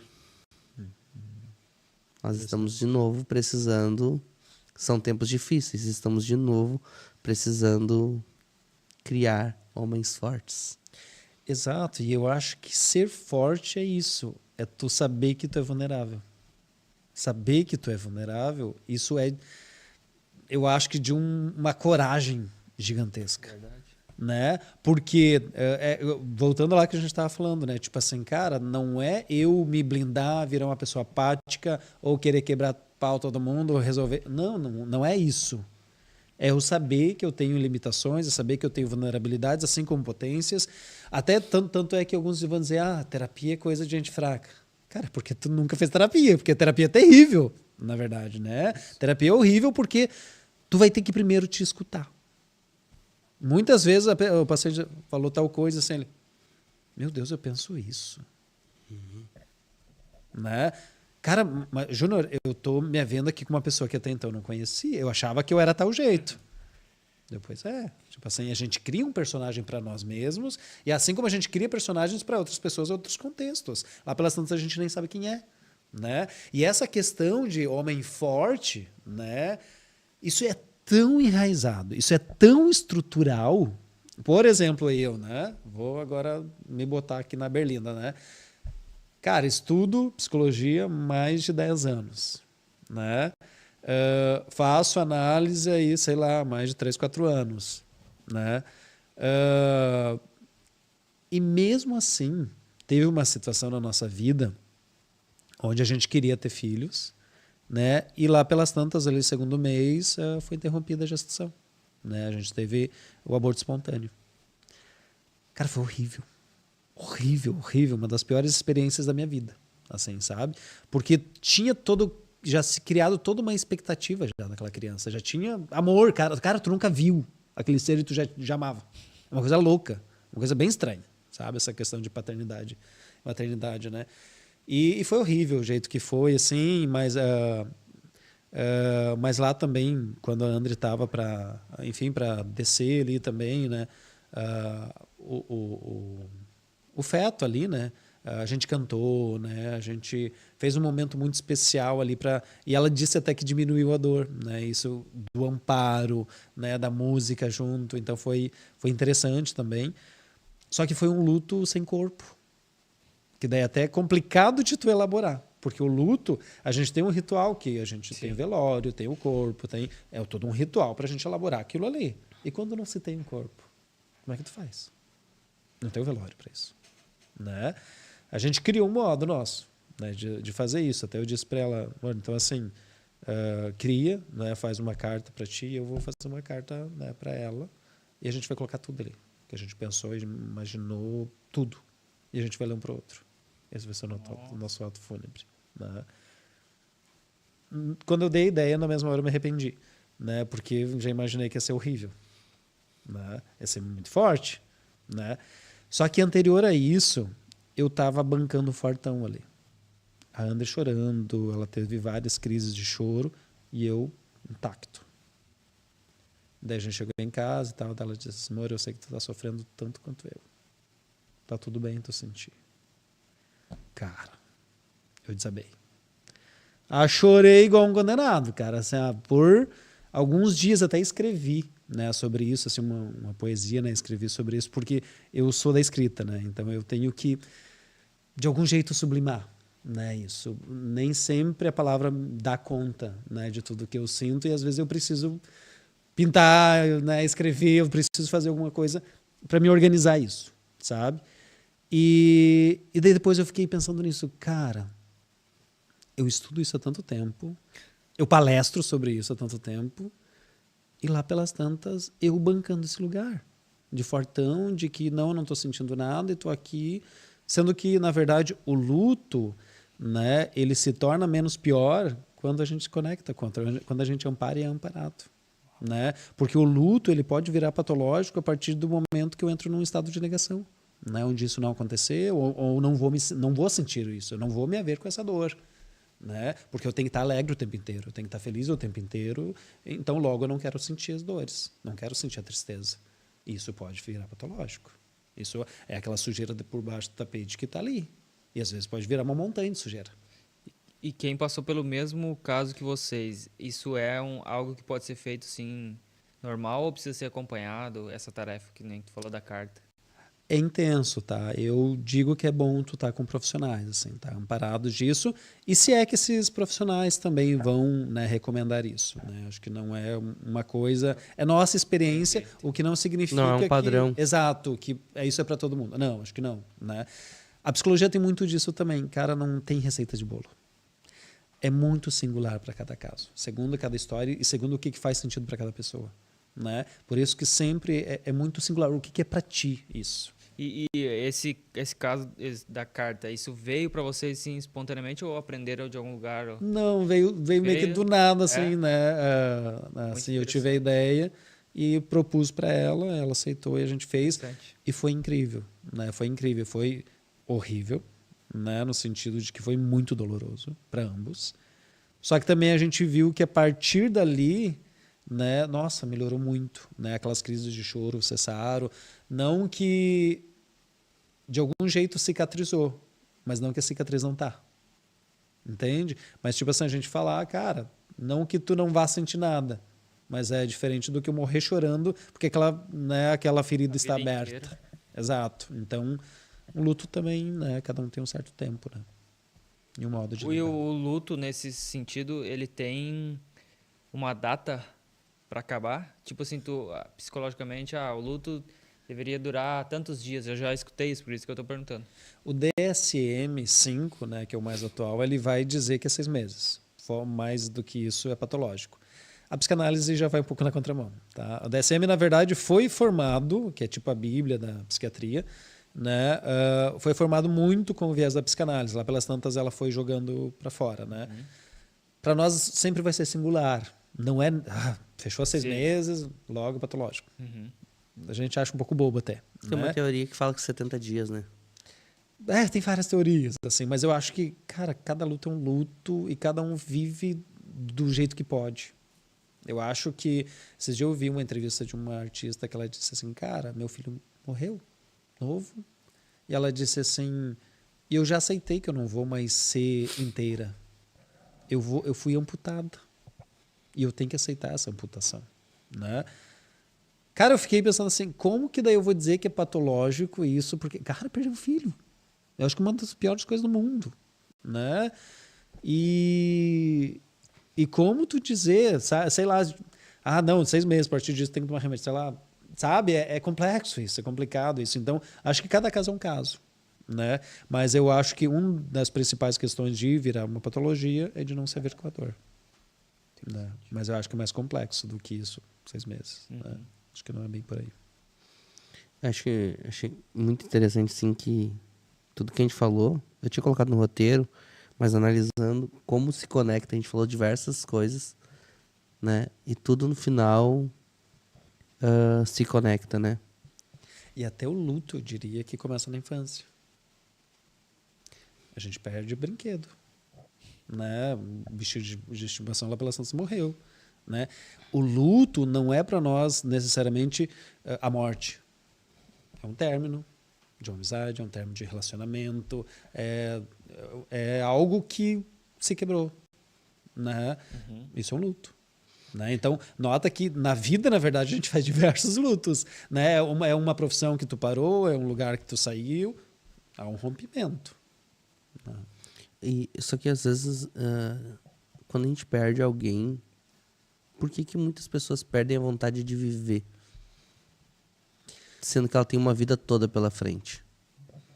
Mas eu acho que depende muito do lugar que essa pessoa ocupa na minha vida e que lugar eu ocupava na vida dela. Né? Porque trazendo lá que a gente falou que o nosso eu ele é feito por outros. Né? E tem pessoas e pessoas, tem pessoas às vezes que têm uma rede de apoio mais precária e outras têm mais pessoas. Né? Por isso que às vezes também tipo assim, é tão importante a família quando dá, né, ter tios, ter avós, para aquela criança entender que tipo assim, cara, se esses pais vierem a faltar, tem outros que vão amparar ela. Né? E isso a gente poderia pensar na vida, né? Porque como a gente é feito por outros, por exemplo, né? Se eu perdesse as pessoas que eu mais amo na minha vida, o meu eu, como é que ficaria? Cara, viraria em cacos. Despedaçaria. porque eu sou formado por esses outros. Né? Então, o quanto às vezes a perda de uma pessoa, dependendo do lugar, né, que essa pessoa ali estava para ti e que lugar que, né, que tu estava nela, cara, isso pode ser muito complicado, muito complexo, né? Ainda mais quando não tem um amparo. Ou as pessoas têm muito isso hoje em dia também. Não, eu já perdi a minha mãe. Eu sei o que tu tá passando. Cara, tu nunca sabe. A gente nunca sabe. Não sabe. Por isso até essa coisa de empatia, esse conceito é meio que Eu concordo contigo. complicado Dizer que até é usar. impossível de se colocar no lugar da Exato, porque cada dor é uma dor. Pega uma pessoa cega, se coloca no lugar dela, é impossível. Exato, A exato. não ser que tu seja cego pra entender o que ela tá passando. Pode ser a mesma situação, pode ser até, sei lá, situação próxima. Cara, cada um sentiu de um jeito. Diferente. Exato. Então eu nunca. Seria uma certa prepotência dizer. Mas Não, eu sei eu que imagino faz assim, sentido. eu sempre gosto de trazer, né, dessa forma, assim, de pensar dessa forma. Mas, tipo assim, a gente passou por algo parecido e na forma, na época que eu lidei, eu disse, cara, imagina o que essa pessoa ia querer de você. Se ela é muito importante pra ti, a ponto de moldar a tua opinião de diversas formas, de, inclusive, fazer você ter vontade de morrer porque não tem mais ela contigo, né? É uma pessoa que tem muita influência sobre você. Se ela estivesse aqui hoje, o que ela ia te pedir? Que você parasse de viver ou que você vivesse intensamente? Exato, exato. Entende? E naquela época, e aí eu trouxe essa questão e disse, olha quantas pessoas estão esperando que você viva por elas. E quantas pessoas você traz o legado dessa pessoa que foi, quantas pessoas você transmite esse legado dela. Você é a pessoa mais parecida que tem. E aquilo trouxe uma realidade. Não estou dizendo que tirou o sofrimento, Sim. mas fez ela voltar a olhar a vida de uma forma diferente. Acho que Entendeu? sim, pode E ter olhou impacto. para tudo que estava na volta acontecendo assim. Ficou 40 dias, acho que aproximadamente 50 dias ali, que era intocável, que não tinha o que se dizer. Sim. E eu Sabe? gosto de pensar assim, né, Juninho, assim, trazendo um outro ponto, de que, cara, ok, o luto é uma coisa horrível, né? Geralmente é uma coisa terrível mesmo. Só que, assim, ao mesmo tempo é uma coisa linda. Porque essa pessoa foi tão importante a ponto de deixar tanta falta. Então, que legal que eu vivi isso com essa pessoa. Que legal que eu pude amar, que eu pude ter trocas, né? Que teve Lembranças, momentos. memórias. Porque se não tivesse esse papel, não ia sentir tanta falta. E claro que o luto também, para além da falta, para além da separação, tem muita questão do arrependimentos, das culpas, que geralmente vai corroer muito. Né? Então o luto é muitas coisas. Eu vejo que essa pessoa lidou com isso de uma maneira mais tranquila justamente por isso, porque ela honrava demais essa pessoa, então para ela foi fácil lidar, mas eu imagino que teve pessoas que não teve a mesma facilidade de lidar. Não estou dizendo que não sinta a falta, tem dias que são difíceis até hoje. Exato. Às vezes se pega num dia assim, cara, é complicado, e a gente percebe, mas, todavia, né, continuou vivendo por essa pessoa também, né, para honrar esse legado, para que esse legado tenha um fim, porque eu vejo que o legado é o seguinte, ele tem que continuar. Se quando alguém parte, deixa um legado para mim e eu paro de viver por essa pessoa, eu tô matando o legado. Então eu preciso continuar esse legado que eu herdei, que eu tô carregando comigo. E eu acho isso tão bonito quanto, sabe, a atitude de dizer, pô, eu quero, tipo, vamos romantizar, né? Tipo Romeu e Julieta, vou morrer contigo. Não tem como, cara. Deus deu a vida a cada um. Entendeu? E nós precisamos cuidar da nossa vida, no bom sentido da palavra. Precisamos cuidar da nossa vida, né? A ponto disso, de entender assim, cara, viver. Teve uma coisa que agora me fez querer voltar a perder peso e tudo mais.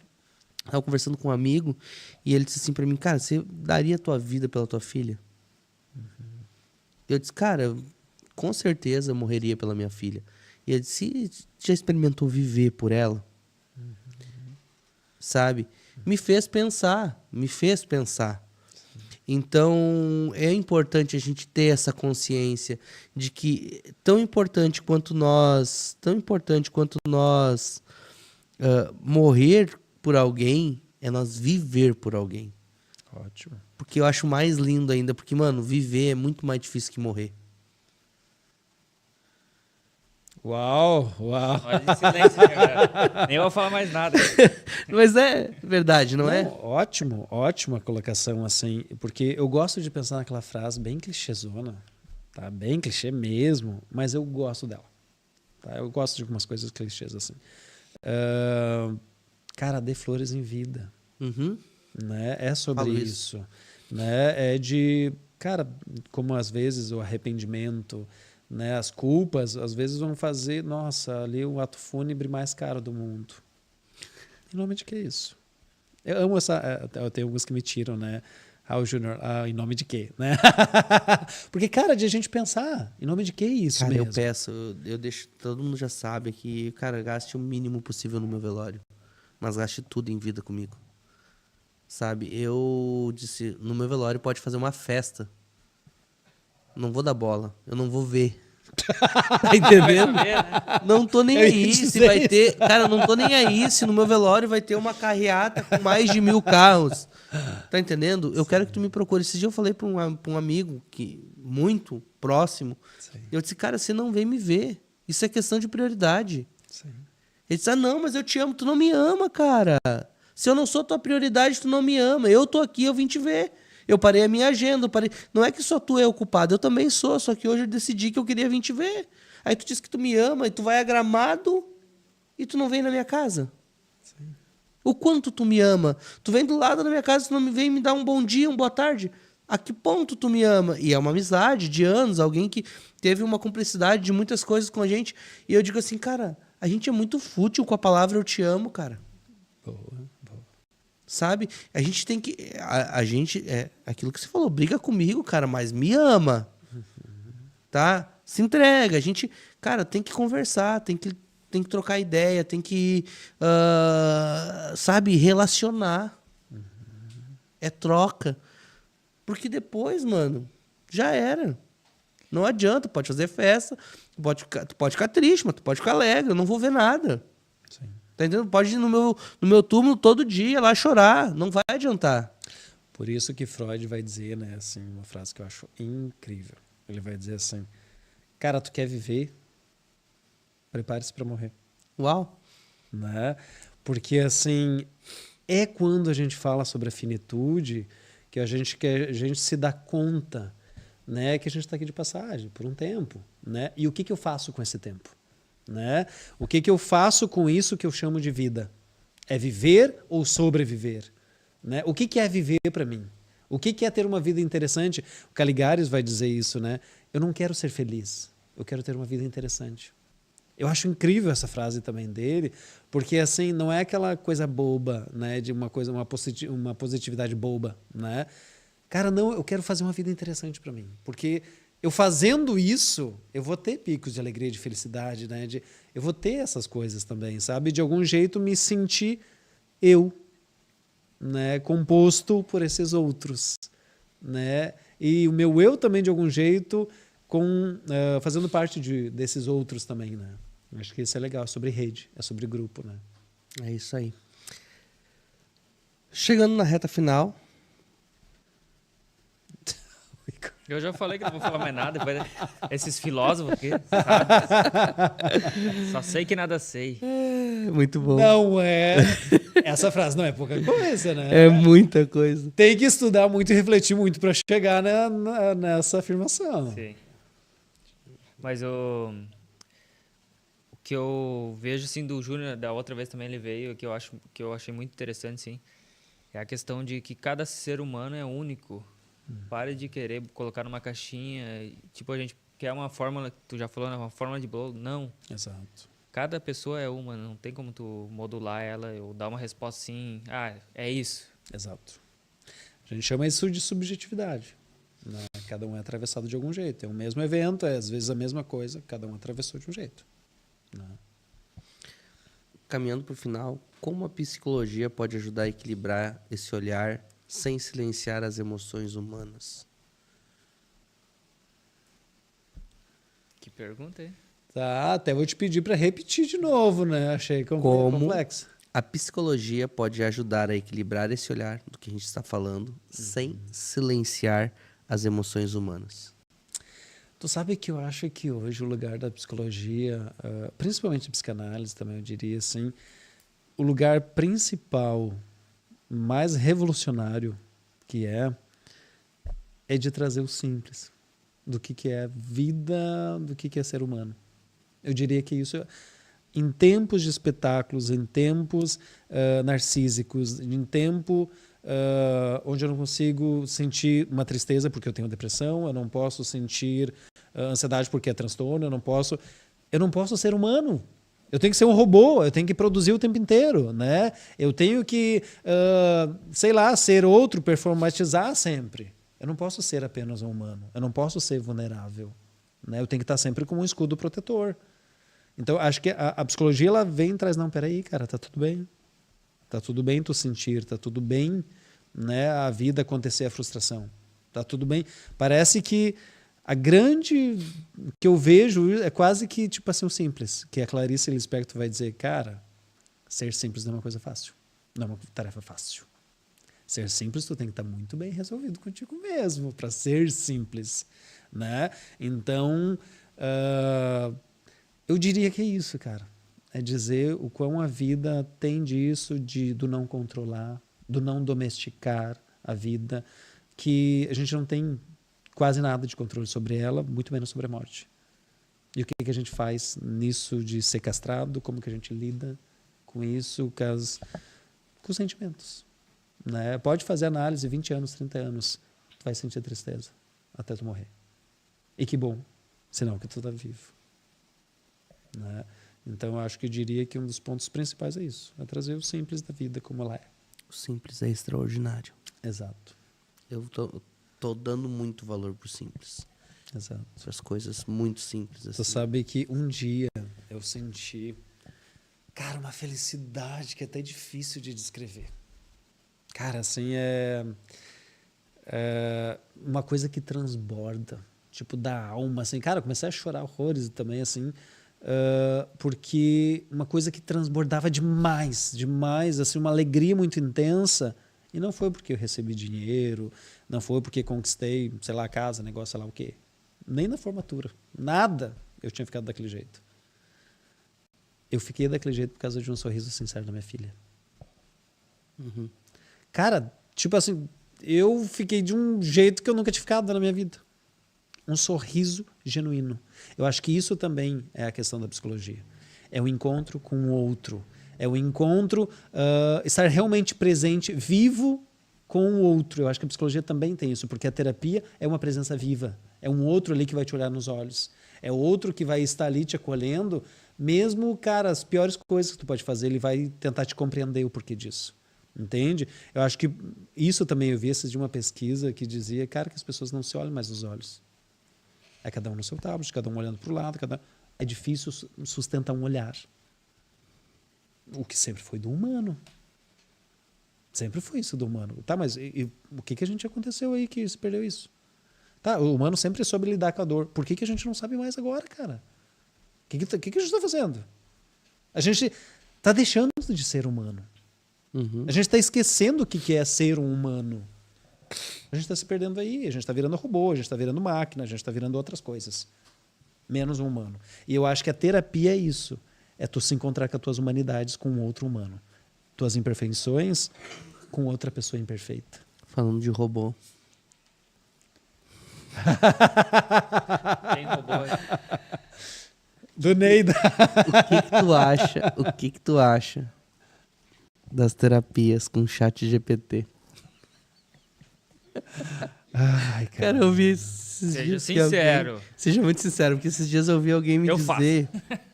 Não, alguém me dizer que faz terapia. Meu cunhado falou pra mim que eu tava fazendo terapia com chat GPT. Entregou! Peguei. Ele não falou qual? Ele tá tipo a doutora Rosângela, né? Não vou falar o nome, não. Ah, o fulano tá... Só tem um cunhado. Eita, Jurina.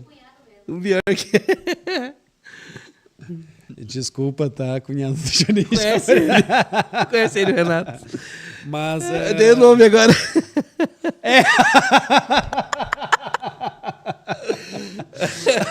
Muito bom. Isso é muito pra bom. ajudar outras pessoas, tá? É isso aí. Nada contra, né? Mas quero saber, né, mas se é uma funciona. máquina.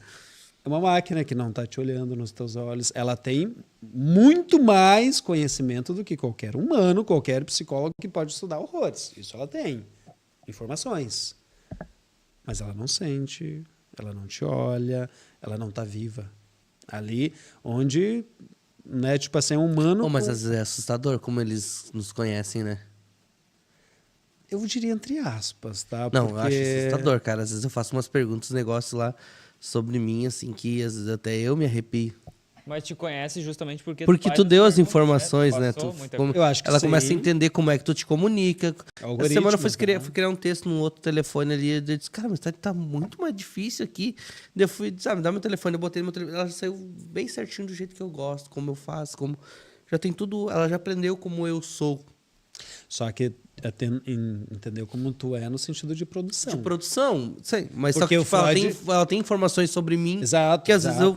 exato. Mas tipo assim, aí que tá, a terapia não é só saber informação. Na verdade, é Não, mas aí que tá. quase Quando sobre eu- isso, Ó, né? um Quase exemplo sei lá assim, ó. disso. Vamos colocar numa linha assim de terapia. Geralmente tu vai no terapeuta, tu começa a falar as coisas pra ele. Então, tipo assim, cara, tu tá numa IAR e ela tá absorvendo toda a informação que tu tá colocando. E daí depois ela pega toda a informação que ela tem no mundo sobre psicologia, ela organiza isso e entrega um. E vê alguns padrões. E envia alguns padrões. Aham. A pergunta que eu faço assim, tipo, eu sei que talvez. Ó, tá. E depois eu ia falar uma coisa. Tipo, pode ajudar ou não? Não, tu sabe que eu já vi pessoas dizer, cara, falou umas coisas lá que fez sentido. Né? Ok. Entendi. Mas assim, é diferente, porque para psicanálise também, não que os fatos não importam. Eu sou pessoal. Tanto Mas- que eu não gosto nem do online. Eu não gosto dessa parada de. Mas, tem que por fazer exemplo, terapia tipo assim, online. existe a transferência, que a gente vai chamar também, que é Eu um, gosto do pessoal. é um pilar principal, né, na psicanálise. Uma das chaves principais é a transferência. O que eu sinto quando eu falo contigo? Né? Como isso vai ser... Confiança, né? Isso. O vínculo, né? O vínculo total, né? Mas assim que padrões também a gente vai entendendo, mas tem os acontecimentos, mas não é só isso, é muito mais do que isso. Mais profundo. É o teu não dito. Até porque Freud vai dizer assim, cara, a gente não sabe quem é, a gente não é senhor da própria casa. Né? A gente tem os nossos modos de como produz, alguns padrões disso, alguns padrões daquilo. Mas tu não é só isso. Tu é muito mais do que isso. Né? E é um humano que vai sentir o outro humano de algum jeito. Essa troca. E tu sabe, agora que tu falando disso, ele sabe tudo a teu respeito, né? Então, quer dizer que ele também sabe a teu respeito qual será o anúncio perfeito para ti. E já parou pra pensar que logo já deve existir, né? As empresas vão ter posse disso e vão fazer um anúncio perfeito para ti. Tipo assim, vão te ler completamente, ó. Isso pode ser usado para todas as áreas, né? Isso. Só que eu também fiquei pensando assim também, né, que esses tempos tava dando todo mundo começou a fazer assim um negócio, acho que me dizer uma palavra do chat GPT, uma coisa A assim. benção do dia, o negócio. É uma coisa eu lembro. assim, né? Ou Eu me lembro diz disso. quem eu sou, primeiro, tipo assim, né? O porquê fazer isso, né? Me diga que é isso. Tem alguns pontos de interrogações. Para além disso, Tu não Cara- fez, eu achei que tinha feito. e daí, para além disso, tipo assim, cara, eu vi de algumas pessoas, meio que tipo assim, então ela é alecrim dourado. Eu acho que isso também é legal. Tem um meme que essa semana eu vi assim, cara, o complicado do autoconhecimento de tu ir para uma terapia é tu saber que tu não é a flor que se cheira também. Uhum. Cara, tu não é tudo isso, entende? E também saber o quanto a gente significa, mas também saber das nossas Discordo, eu sou insignificâncias. E a gente se haver com nossas insignificâncias é tão importante quanto da nossa significância. Né? Cara, o mundo não gira ao meu redor e nem tudo é sobre mim. Quase nada é sobre mim. E que bom, sou um grão de areia. Né? Tem um certo impacto aqui, ó, colar, mas eu também, às vezes, né? Eu discordo, eu sou top. Mas pode Tô ser brincando, top, tô brincando, né? tô brincando. O que é ser top pra ti? Ótimo. Ser eu. Ótimo. Simplificar aqui é ser eu. Tô brincando, gente. Mas a IA não brincadeira. substitui um humano. E inclusive eu vi também esses dias, acho que numa entrevista do Bial, acho que foi. Não sei quem que é aquele cara, mas ele disse assim, não sei se foi do Bial, não, acho que foi outra entrevista lá. Só sei que ele disse assim, o que muda, né? Ele disse assim, cara, os algoritmos são lógicos, O psicólogo nem sempre. A gente viaja, né, em outras coisas. Verdade, viaja. Setembro Amarelo, tá? Qual a mensagem tu deixa para quem nos acompanhou hoje? Eu acho que assim, permitir sentir, permitir-se ser vulnerável, permitir-se buscar ajuda, né? Todos precisam. Terapia não é para loucos, terapia é para os lúcidos, né, de suas vulnerabilidades. Terapia é para isso, né? Então, cuidar da tua saúde mental. Eu gosto de dizer, cara, se nossas feridas da alma, se elas fossem visíveis, será que a gente levaria mais a sério? De um certo modo, elas são visíveis, mas não tão claras quanto uma ferida, tipo, às vezes, no corpo, né? Mas, de algum jeito, elas vão demonstrar alguma coisa ali, né? Então, assim, tá tudo bem ser vulnerável, eu acho que procurar ajuda e, cara, vamos se abraçar, vamos se amparar, menos julgamento, né? Muito mais acolhimento. E eu acho que isso porque tem pessoas que, geralmente nós, todo mundo, na verdade, eu acho que a gente olha sempre segundo o nosso prisma, segundo o nosso ângulo, segundo a nossa régua. Só que a gente vive num mundo onde tem muitas variáveis, tem muitas mudanças, né, genéticas, ambientais, sociais, né, espirituais, enfim, tem muitas variáveis. E de algum jeito a escuta atenta, tu estar vivo na presença do outro, eu acho que isso também é uma coisa contemporânea assim rara. Tu está vivo ali, tu realmente escutando, não apenas, né, só para estar ali, não uma presença viva. Eu acho que isso também tem sido uma coisa do contemporâneo muito raro, né? Então, eu acho que isso, a gente poder acolher, né, e poder olhar, escutar a história de cada um, não deduzir, não menosprezar a dor do outro, porque a gente nunca sabe como que é. Verdade. Não. Muito bom. Quero reforçar a importância aqui da busca da ajuda e tem também o CVV, Centro de Valorização da Vida, que oferece apoio emocional gratuito, sigiloso e voluntário, 24 horas por dia, pelo telefone 188 ou pelo site cvv.org.br. É um espaço de escuta e acolhimento sem julgamentos para que ninguém precise passar sozinho pelos seus momentos mais difíceis. Então, se você não tem condições, está num momento difícil, de repente passou por esse podcast e está nos assistindo até aqui, lembra que ainda existe esperança. Converse com um profissional, mas também, se agora for o caso de uma emergência, digite 188 no teu telefone e você vai para o Centro de Valorização da Vida. Ter esse apoio emocional gratuito. Isso é muito importante. Júnior, da minha parte, muito obrigado. Igor? Gente, só confirmando, não fique em silêncio. Só tenho a falar isso. Ótimo. Muito obrigado, Júnior. Eu que agradeço. Obrigado mesmo pela conversa. Uma conversa muito profunda, uma conversa que nos fez pensar e repensar muitas coisas, né? E nos fez entender também muito técnico. Eu gosto de conversar com o Júnior sempre porque é muito técnico, muito profundo. E se você quer ouvir mais toda essa sabedoria, procure lá no Instagram. É psicólogo Júnior Ávila, né? Exatamente. Psicólogo Júnior Ávila. Tá toda semana conteúdos muito relevantes e pontuais para melhorar o seu dia e a sua vida. Feitos pelo desígnio. Com certeza. Cara, eu tava pensando, nós estamos completando quase 2 anos já. Nossa. Estamos indo pro segundo ano? Sim, a gente renovou o primeiro ano e agora estamos... Dezembro agora vai pro segundo agora. Um pouco assustador isso. 1,5. 1,5. Exagerei só um pouquinho. Diferença de meio palmo, prego puxa. É pequena distância. Não, 1,5, não, só 6 meses. Só um semestre. Tá. É verdade. Quando fechou o primeiro semestre, daí tu comprou 1 ano, né? Muito bom.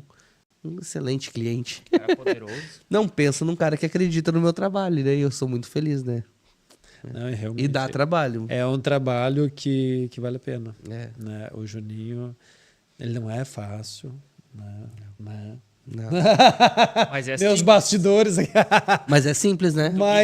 Ele é simples. Exato, mas é incrível. Na verdade, assim, o posicionamento hoje, né, que a gente tem, Na verdade, não teria, né, se o Juninho não estivesse junto. E né? toda a visão, tipo, a gente vê aquilo que a gente pensou lá atrás, colhendo os frutos já hoje.